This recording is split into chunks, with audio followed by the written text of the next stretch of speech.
Dieudonné, artiste unique en son genre, humoriste reconnu par ses confrères. Pour moi, le comique le plus drôle, c'est Dieudonné. C'est le plus grand de notre génération.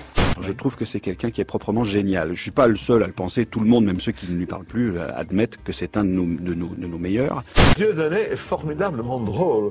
C'est un grand humoriste, c'est le plus grand humoriste que nous ayons actuellement. Bête noire des patrons de médias français et autres entités qui ont pour ambition d'être président à la place du président lorsque, comble de tout, le président lui-même s'en va dîner officiel. Par exemple, comme au CRIF, le dîner annuel du CRIF. Président, c'est quoi ? Ah oui, je m'en souviens. C'était autrefois un fonctionnaire qui servait surtout à valider les notifications de changement de loi pour veiller au bien-être d'un groupe de population ayant pignon sur rue. Alain Soral, le journaliste intellectuel le plus apprécié et suivi sur Internet pour ses révélations volcaniques. Dieudonné, Alain Soral et d'autres comme eux viennent au péril de leur vie frapper fort dans les fourmilières souterraines bien organisées. Le site Égalité et Réconciliation est devenu ces derniers mois le site interne le plus visité de tous médias confondus. Et pour cause, il s'agit d'une source d'information si fracassante que le gouvernement français a pris lui-même le risque de s'afficher dans un domaine qui n'est pas dans ses prérogatives. Et je l'ai déjà dit à de nombreuses reprises, je pense aux propos de ce Dieudonné qui ne fait plus rire personne depuis bien longtemps, et à l'intellectuel, entre guillemets, Alain Soral, qui s'en prend un journaliste, Frédéric Aziza. L'État a peur maintenant ? Peur d'un journaliste censuré, d'un humoriste banni. Il est vrai que connaissant le passé historique de ce pays, personne ne peut nier qu'un homme, quand bien même sorti du Nil, peut à lui seul changer la géographie et l'histoire de tout un pays. Que ceux qui rêvent de remonter en arrière dans le temps pour voir et vivre l'héritage historique de la France se réjouissent. La résistance n'a eu d'autre choix que de s'affirmer de nouveau. Et qui dit résistante dit colonisateur. Colonisateur encore ?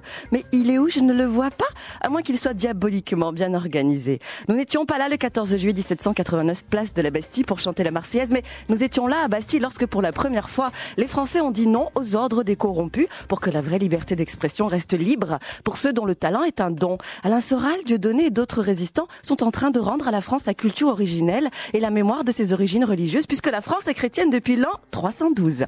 Alain Soral, Dieudonné et d'autres résistants sont en train de donner à l'enseignement ce que l'éducation nationale refuse de faire dans les classes. Alors la classe aujourd'hui se déplace devant son écran. Reculturation dans un pays où les médias sayaniment n'ont ces dernières années cessé de déraciner les origines de ce pays. Désinformation, aliénation par la peur, appel à la haine et au racisme et autres actes injustes dans le but de diviser pour mieux régner. Ma nouvelle génération ne regarde plus votre télé dont elle continue de payer la taxe alors qu'elle ne contrôle pas vos programmes ensorcelants ou vos faux débats où tout est écrit d'avance. Ma nouvelle génération ne va pas casser des vitrines comme vous l'espériez tant, vous qui vous en réjouissiez et alliez jusqu'à commémorer médiatiquement de fâcheux événements dans les cités ghettos pour galvaniser les plus faibles et les pousser à la récidive. Média pourri de l'intérieur, tu m'écœures. Ma nouvelle génération ne lance plus des cocktails Molotov, mais contre les cocktails Molotov qu'elle reçoit, elle chante la Marseillaise. Ma nouvelle génération se déplace dans les tribunaux pour soutenir les résistants. Hymne de son pays, fièrement, justifié.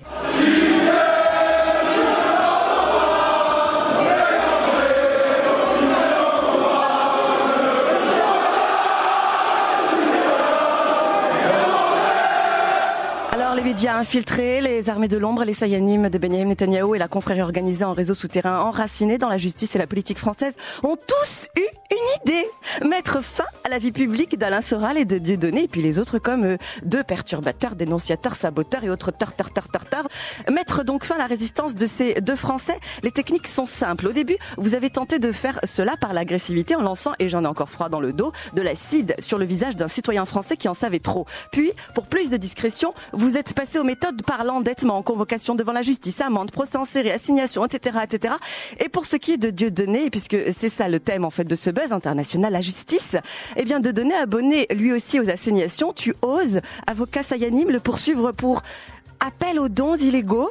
Cet article 40 de la loi de la presse qui interdit de faire publiquement appel aux dons pour payer aux condamnations pénales sous peine d'amende et de prison.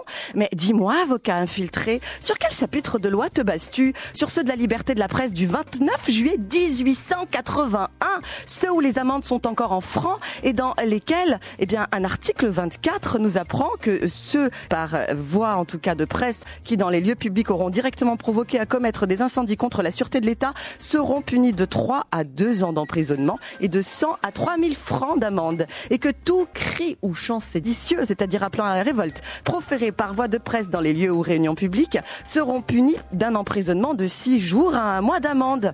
En 1880, Internet n'existait pas. Dieudonné a fait appel au don Internet. Cette assignation est donc, en 2014, caduque. Alors, justice française, pourquoi te réfères-tu à des lois caduques énoncées par de sombres avocats? Mais si maintenant cette loi inexistante est apte pour une condamnation, alors cela voudrait dire que comme en 1880, la télévision n'existait pas et qu'elle a été inventée seulement 3 ans plus tard en 1884, alors mes compatriotes et particulièrement les musulmans et les Africains devront se réunir pour assigner tous ces médias qui appellent ou ont appelé à la haine raciale tous les jours en lisant des communiqués à charge transférés par des cellules engagées. Mes compatriotes devront donc se réunir pour te juger, toi, média, qui a envoyé des jeunes franciliens brûler des voitures et poubelles parce que tu as décidé un jour d'en faire la publicité commémorative en boucle sur ton antenne vue par des dizaines de millions de Français. Mais dis-moi, avocat infiltré, sur quel chapitre de loi te bases-tu?